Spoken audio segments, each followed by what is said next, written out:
আসসালামু আলাইকুম এভরিওয়ান, কেমন আছেন সবাই? তো আমার অনেক ফ্রেন্ডরা দেখতে চাইছিল যে আমি লেবুর আচার কীভাবে বানাই।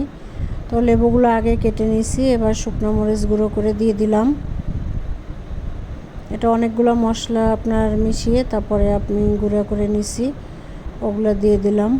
এখানে জিরা আছে, ধনে আছে, তারপরে সরিষা, মানে পাঁচফোড়ন টাইপের, তবে ধনিয়াটা একটু বেশি, জিরা একটু বেশি।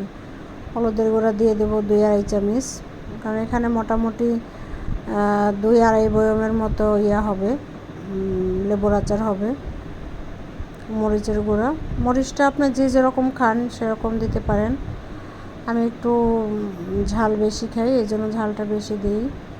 রসুন দিয়ে দেবো 2 চামচ, 2.5 চামচের মতো।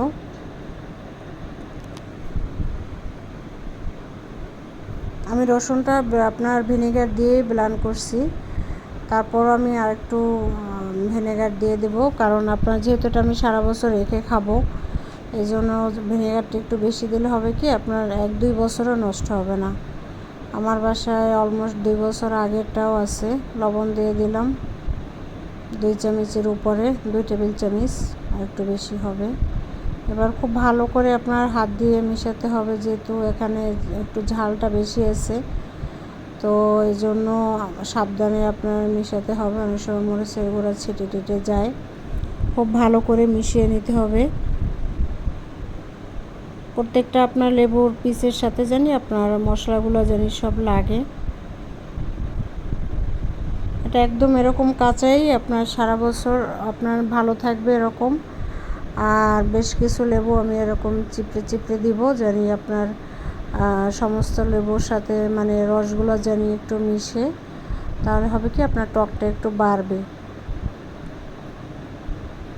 এই আচারটা আপনার দেখা যায় পোলাওর সাথে, তারপরে আপনার খিচুড়ির সাথে, বিশেষ করে আমি তো খিচুড়ি রান্না করলে দেখা যায় লেবুর আচার দিয়ে খিচুড়ি খেয়ে ফেলি, মাংস দিয়ে বেশি একটা খাই না। আমার সাথে আপনার খিচুড়ির সাথে মাংস ভালোও লাগে না। তো মোটামুটি হয়ে গেছে, এবার বয়মে আপনার দিয়ে দিব। তেল দিয়ে দিচ্ছি বেশি করে, তেলটা আপনি আগে একটু ফুটিয়ে নেবেন।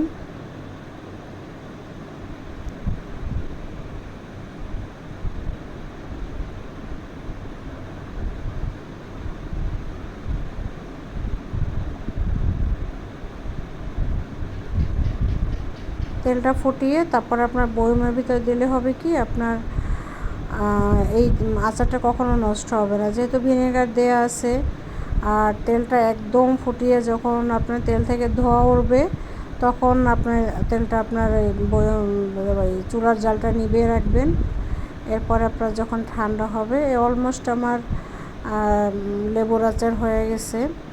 কিছু রসুনও আমি দিয়ে দিছি পরে তেলের সাথে, মানে ওটা তো কাঁচা দেয়নি, তেলের সাথে একটু হালকা সেদ্ধ করে দিছি। ভালো থাকবেন সবাই।